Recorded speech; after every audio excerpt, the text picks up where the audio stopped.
Assalamualaikum warahmatullahi wabarakatuh. Halo, apa kabar kalian?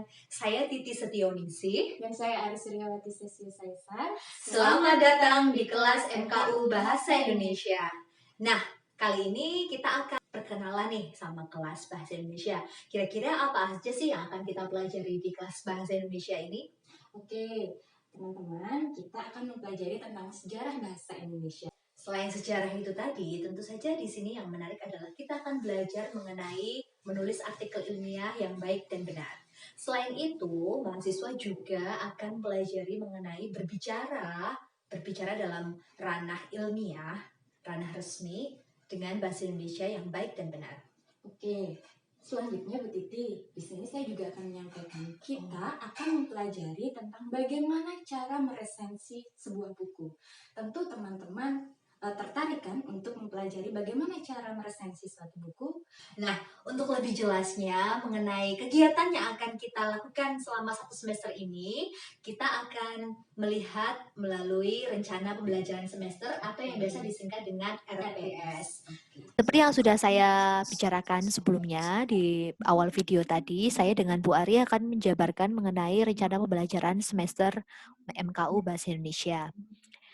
Nah, bisa kita lihat mengenai capaian pembelajaran lulusan, ini ada menginternalisasi nilai norma dan etika akademik, kemudian menunjukkan sikap bertanggung jawab atas pekerjaan di bidang keahliannya secara mandiri, mampu menunjukkan kinerja mandiri, bermutu, dan terukur, menyusun deskripsi saintifik hasil kajian tersebut di atas dalam bentuk skripsi atau laporan tugas akhir dan mengunggahnya dalam laman perguruan tinggi, menguasai konsep dan prinsip penulisan ilmiah, serta mampu membuat keterangan ilmiah dalam berbagai bentuk, makalah, tugas akhir, ataupun skripsi. Dan bisa kita lihat bahan kajian keilmuan. Bu Ari, bisa dibaca ya? Apa saja sih bahan kajian keilmuan? Saya akan membacakan bahan kajian keilmuan. Yang pertama adalah sejarah, kedudukan, dan fungsi bahasa Indonesia. Yang kedua, ruang lingkup teks akademik dan teks non-akademik. Yang ketiga, ragam ciri teks akademik. Yang keempat, ruang lingkup paragraf dalam teks akademik. Yang kelima, kutipan dalam teks akademik. Yang keenam, penulisan daftar pustaka dari berbagai sumber. Yang ketujuh, ulasan buku sebagai salah satu jenis teks akademik. Yang kedelapan, proposal kegiatan dan proposal penelitian. Yang kesembilan, laporan penelitian dan laporan kegiatan. 10, artikel ilmiah sebagai aktualisasi keilmuan. Selanjutnya, untuk capaian mata kuliah, bisa Ibu Titi sampaikan?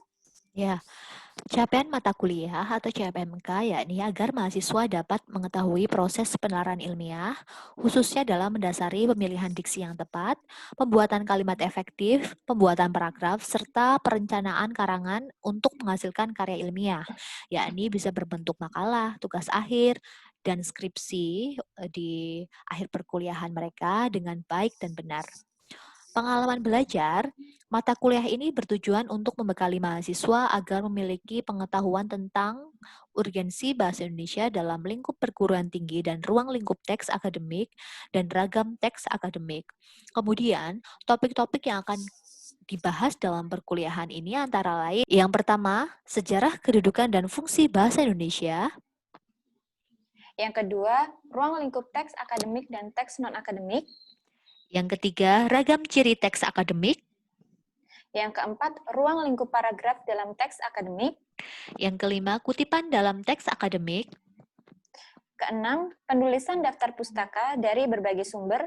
Yang ketujuh, teks ulasan buku sebagai salah satu jenis teks akademik. Dan kedelapan, proposal kegiatan dan proposal penelitian. Serta yang kesembilan, laporan penelitian dan laporan kegiatan. Oke, untuk yang terakhir, artikel ilmiah sebagai aktualisasi keilmuan. Nah, di sini ada beberapa daftar pustaka. Di sini kalian bisa mencari buku untuk sebagai referensi tambahan kalian, tapi buku utamanya yakni nomor 13, Bahasa Indonesia untuk Perguruan Tinggi, yang diterbitkan oleh Kemristek-Dikti. Kita lanjut ke, nah ini dia, ada tahapan-tahapan dalam 1 semester ini. Yang pertama yakni kemampuan akhir nanti pada pertemuan pertama, mahasiswa dapat memahami rencana perkuliahan semester. dengan materi pokok, tujuan, materi, strategi, sumber, dan evaluasi, serta ada tugas dan tagihan dalam RPS.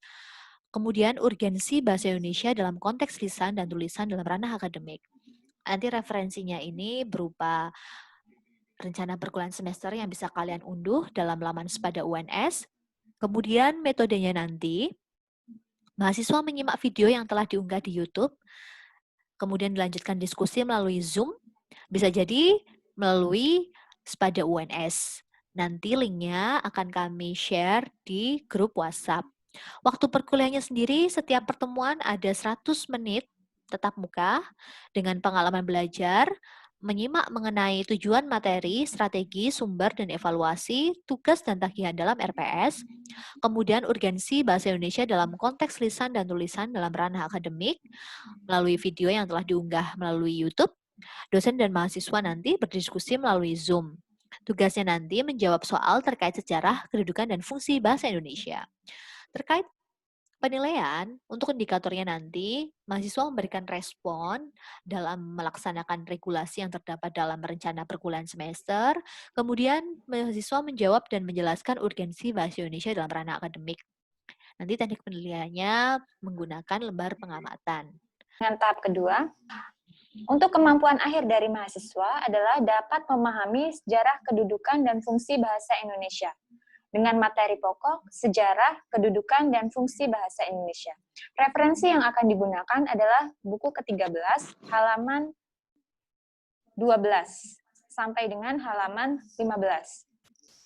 Untuk metode pembelajaran, di situ tertera dengan menggunakan metode daring, membaca materi pada PowerPoint yang telah diunggah oleh dosen, dilanjutkan diskusi melalui Zoom.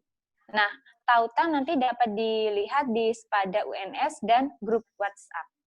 Kemudian waktu yang akan digunakan adalah 100 menit perkuliahan dengan 40 menit membaca materi dan 60 diskusi.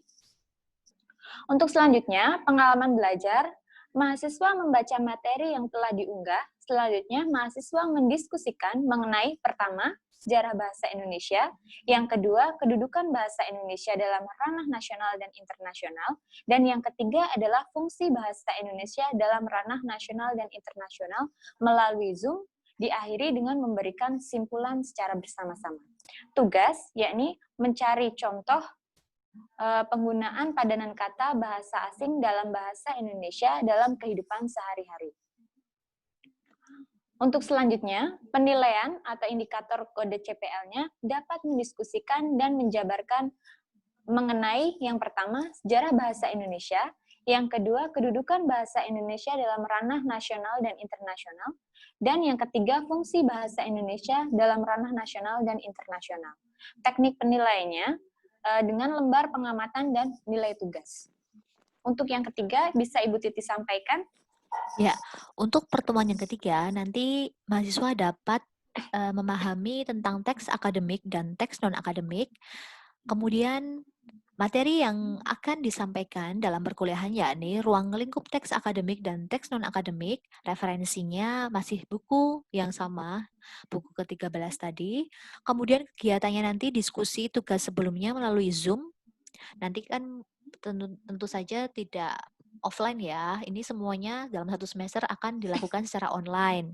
Jadi nanti diskusi tugas sebelumnya melalui Zoom tentu saja, kemudian membaca materi dalam buku Bahasa Indonesia untuk perguruan tinggi, dilanjutkan membaca PowerPoint yang telah diunggah dosen, kemudian diadakan diskusi melalui Zoom. Seperti sebelumnya juga, tautan dapat dilihat di Sepada UNS dan grup WhatsApp. Untuk waktu perkuliahannya, sama nggih Bu Ari ya? Ya. Jadi 100 menit kuliah, 30 menit diskusi tugas sebelumnya, 30 menit membaca materi, dan 40 menit diskusi lanjutan terkait tugas dan materi. Kemudian, terkait pengalaman belajar mahasiswa, mahasiswa bersama dosen mendiskusikan terkait tugas mahasiswa pada pertemuan sebelumnya melalui Zoom. Dilanjutkan mahasiswa membaca materi pada buku dan PowerPoint. Kemudian mahasiswa mendiskusikan mengenai teks akademik dan teks non-akademik melalui Zoom. Kemudian ada pembentukan kelompok. Satu kelas dibagi menjadi 4 kelompok. Tiap kelompok mendapatkan materi diskusi terkait ragam ciri teks akademik.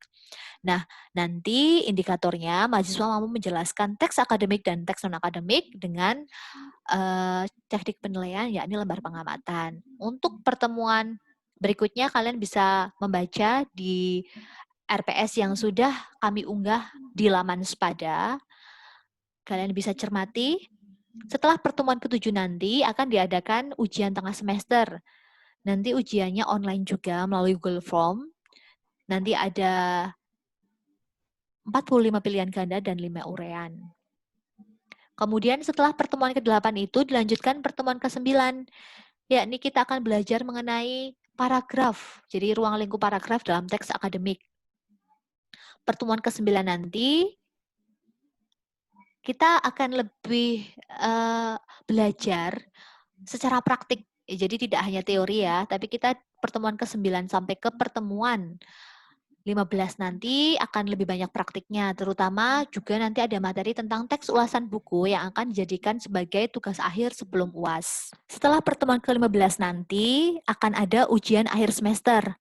Ujian akhir semester ini ada 50 soal pilihan ganda terkait dengan materi selama 1 semester. Jadi, diharapkan kalian benar-benar mengikuti dan berpartisipasi aktif dalam perkuliahan bahasa Indonesia ini dari pertemuan pertama hingga pertemuan ke-16. Kalian bisa lebih mencermati RPS ini yang sudah kami unggah lewat Spada bertanya melalui forum diskusi yang sudah saya sediakan di Spada UNS. Nah, itu dia tadi terkait penjabaran sekilas tentang rencana pembelajaran semester kita yang tentunya kalian sudah sangat tidak sabar kan untuk mengikuti perkuliahan mata kuliah umum bahasa Indonesia. Nah, ada pertanyaan Bu Ari dari beberapa mahasiswa tahun-tahun sebelumnya, apakah penilaian di bahasa Indonesia ini hanya lewat UTS dan UAS, Bu? Penilaian terdiri dari 4 hal. Yang pertama adalah sikap saat pembelajaran daring. Jadi aktif ya, Bu ya? Oke. Yang kedua adalah tugas individu.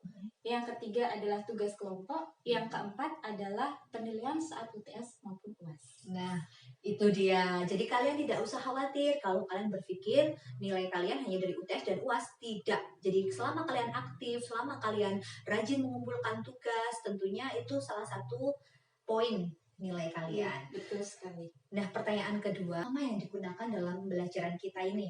Oke, buku yang mahasiswa nanti gunakan saat perkuliahan adalah Indonesia untuk Perguruan Tinggi yang diterbitkan oleh Kemenristekdikti.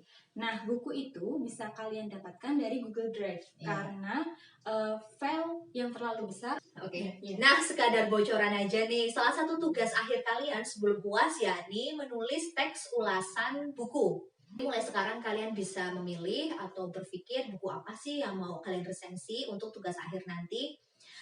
Bagaimana Bu Ari? Kira-kira buku apa saja sih yang boleh diresensi? Buku yang bisa kalian resensi adalah yang pertama, buku fiksi.